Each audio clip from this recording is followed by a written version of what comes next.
Welcome to the Volunteer Orientation. Thank you for your interest in Special Olympics and in joining the thousands of volunteers who dedicate their time and efforts to enriching the lives of Special Olympics athletes. This module will guide you through a general overview of Special Olympics, our history, mission, programs, and the importance of our volunteers.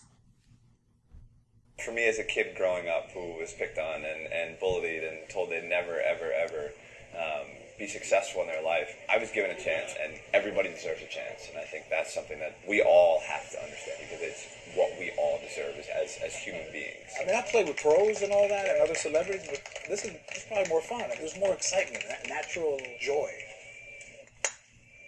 You don't have to come out to participate or even volunteer. Just come out. I think when you come out, you're going to be hooked for the rest of your life. I got involved 32 years ago, and I'm still coming. These athletes are so inspirational, so amazing. I'm just honored to be a part of it.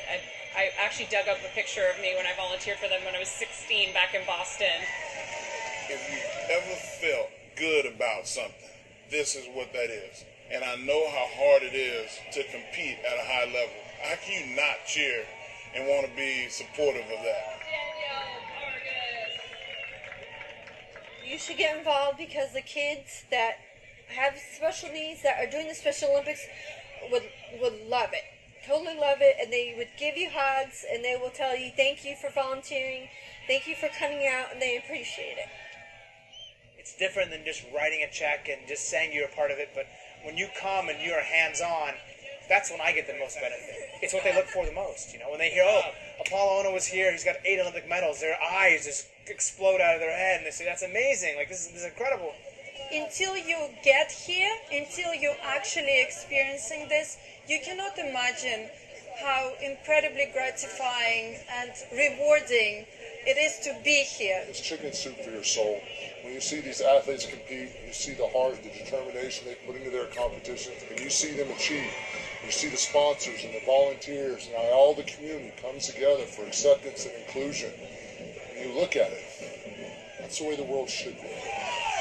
Take a little time and be a good person, be a good human being, and spread a little of that love to the Special Olympics. It's easy and it's fun.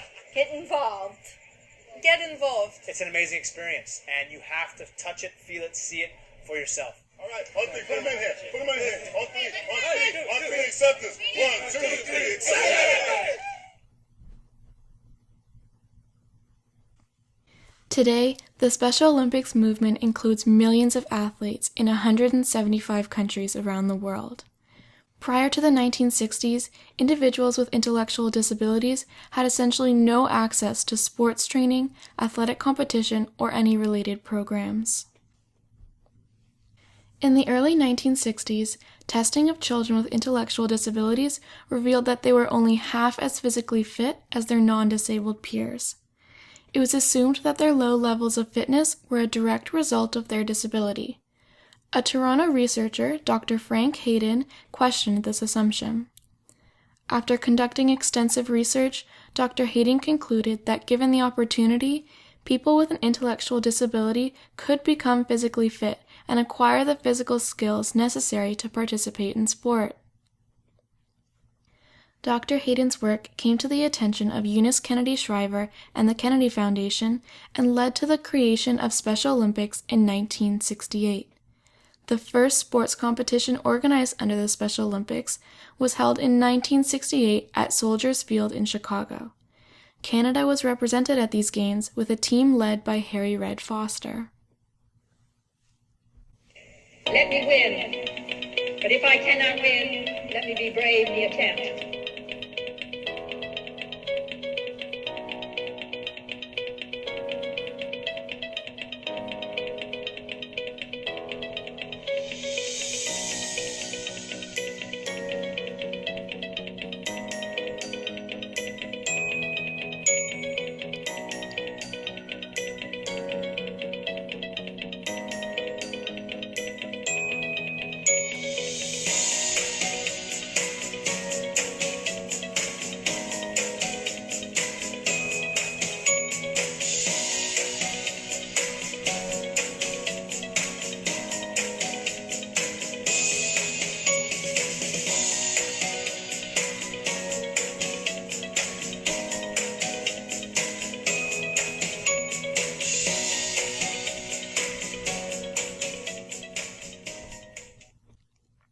Special Olympics Canada is dedicated to enriching the lives of Canadians with an intellectual disability through sport.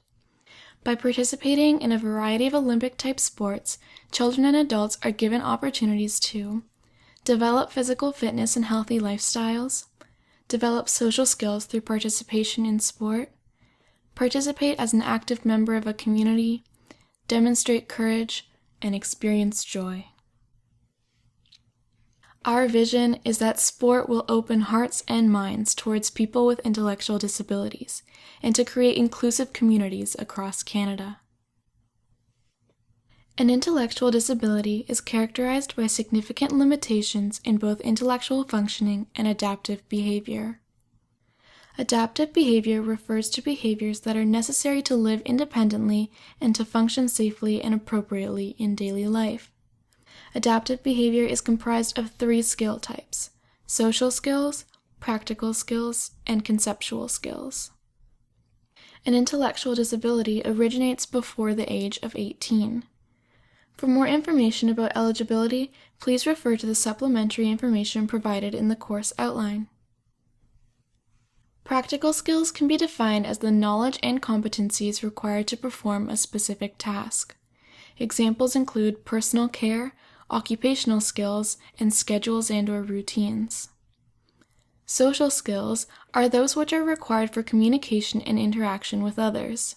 These include interpersonal skills, social problem-solving, and self-esteem. And conceptual skills are defined as those which relate to abstract problem-solving and complex thinking. Examples include money and time concepts, language skills, and literacy. In order to be eligible to participate in Special Olympics, the athlete's primary disability must be intellectual, though they may have associated disabilities as well. In addition, the athlete must agree to observe and abide by the Special Olympics Canada policies and sport rules. Let's meet Nerissa, a Special Olympics athlete. Our family has been involved in Special Olympics for more than 20 years. Both of our girls have been involved. They started with track and field many years ago, and also did swimming, and now Nerissa competes both in track and swimming. Go! Push, push, push, push! Nerissa really excels in running. She's very disciplined in the running. She gives it her all from the start line to the finish. She comes to training and she's very focused and she works hard. She's a great runner. Nerissa is diagnosed with a developmental disability from birth. She has always had to work that extra hard to accomplish small goals and has really challenged herself throughout it all to accomplish to the best of her abilities. Set, go. Nerissa's benefits that she does get from Special Olympics, it's that it really promotes a very healthy lifestyle. She trains hard. It's developing her physical excellence. I mean, when she started, she was running maybe 40 meters, 50 meters. Now she's running up to 400 meters. She's very conscious of what she should also eat, not eat her diet, and just promote the general healthy lifestyle. Socially, it has been enormous. She has built enormous friendships, lifelong friendships throughout the years, and she's a solid team person, very good team person, a very strong team member with her peers. Good job, Nerissa, all the way to the line. She's a pleasure. She's always happy, and she always, every time I come in, she gives me a hug, and she just, yeah, she's a joy. Good job.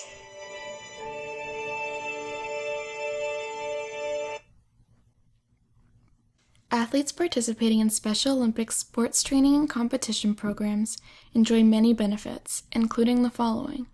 Physical benefits, including increased physical fitness, improved physiological skills, greater coordination and flexibility, cardiovascular fitness, and endurance. Social benefits, such as improved self-esteem, self-confidence, and pride, knowledge of rules, strategy, and working in a team environment, all which transpire beyond Special Olympics into school, work, home, and social life. Athletes also exhibit increased socialization, family pride, and self-satisfaction. A richer life filled with opportunities to interact with peers and people without intellectual disabilities, travel and discover new places and interests, greater community awareness, and acceptance of people with an intellectual disability.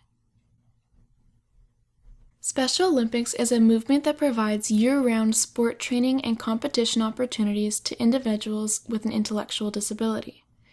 Special Olympics Canada offers 18 sports divided into summer and winter sports.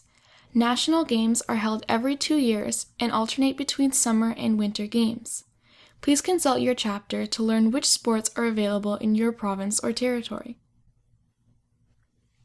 Summer sports include 10-pin bowling, athletics, basketball, bocce, golf, rhythmic gymnastics, powerlifting, soccer, softball, and swimming. Winter sports include alpine skiing, curling, figure skating, 5-pin bowling, floor hockey, Nordic skiing, snowshoeing, and speed skating.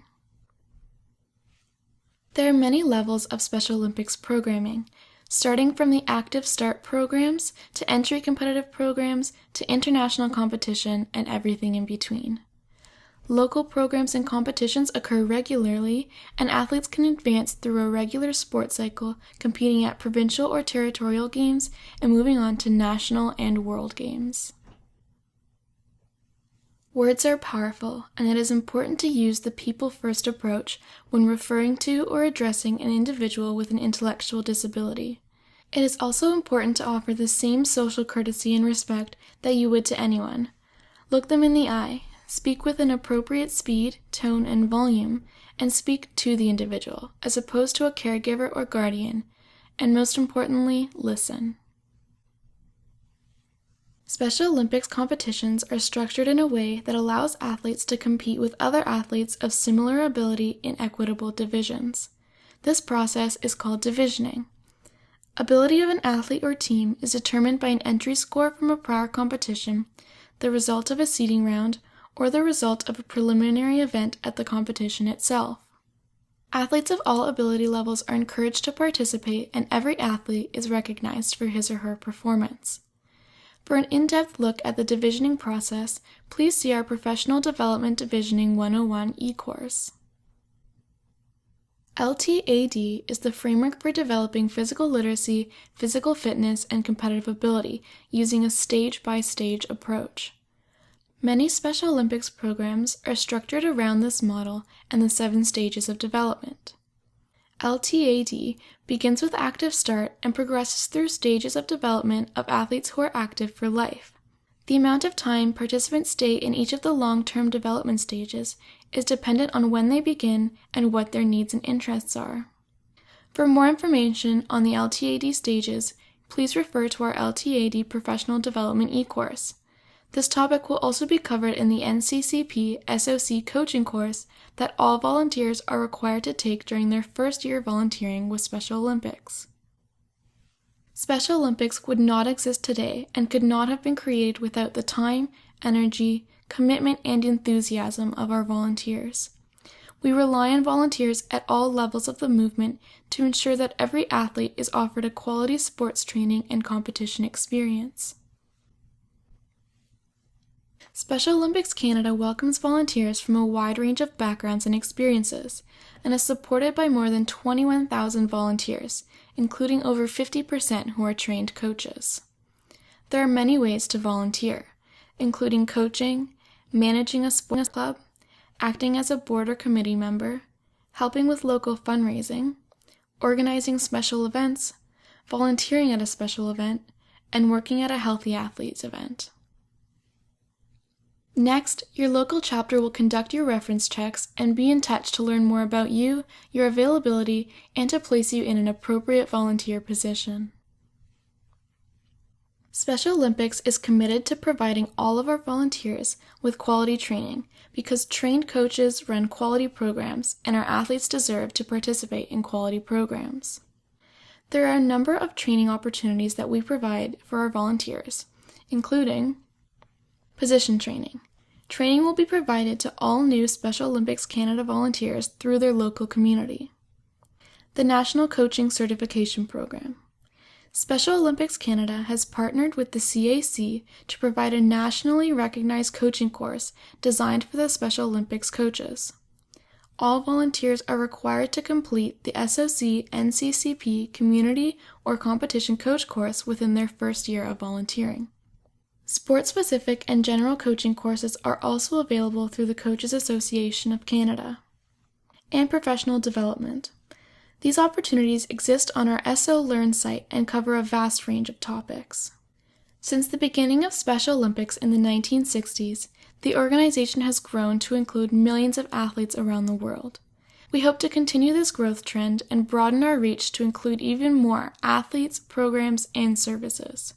Take a look at where we're headed and how by volunteer you can help us reach our goal. Changing the world is a contact sport, and when it comes to changing the world, there are no better athletes than the athletes of Special Olympics. Every day around the world, Special Olympics athletes come to the playing fields to learn, to grow, to compete, and to win. The Special Olympics Athlete Oath embodies this spirit. Let me win, but if I cannot win, let me be brave in the attempt. At Special Olympics, we envision a world where everyone belongs, where bravery triumphs, ability emerges, skills grow, laughter invites. The human spirit is unleashed and the world is changed. One volunteer, one fan, one doctor, one teacher, one athlete at a time. Founded by Eunice Kennedy Shriver in 1968, Special Olympics is led by millions of athletes with intellectual disabilities in more than 170 countries, each embodying the beauty of difference. And Special Olympics athletes compete in over 80,000 competitions a year and World, Winter, or Summer Games every 2 years. Special Olympics is an everyday opportunity to make a difference in the world, bringing together people of all abilities to create a world of respect and inclusion. We're a global network of families who share inspiration, hope, and understanding. We're coaches, volunteers, and community builders, reaching out to children and adults who might otherwise be forgotten in some of the most remote parts of the world. And though sports is our engine, Special Olympics is so much more. We're changing the world in many different ways, and in many different arenas. We're Special Olympics Healthy Athletes, the world's largest public health organization for people with intellectual disabilities. We're Special Olympics Healthy Communities, changing how governments, businesses, and policymakers address the unmet health needs of adults and children with intellectual disabilities. We're Special Olympics Unified Sports, helping to build relationships and understanding between people with and without intellectual disabilities. We're Special Olympics Young Athletes, unlocking the power of sports for the youngest children, ages 2 to 7, and their families. We're athlete leaders, trained and empowered, demanding respect and leading by example all around the world. Through the power and joy of sports, Special Olympics is revealing the champions in all of us. Come play with us. Together, we will change the world through sport. Thank you for listening. This module is now complete.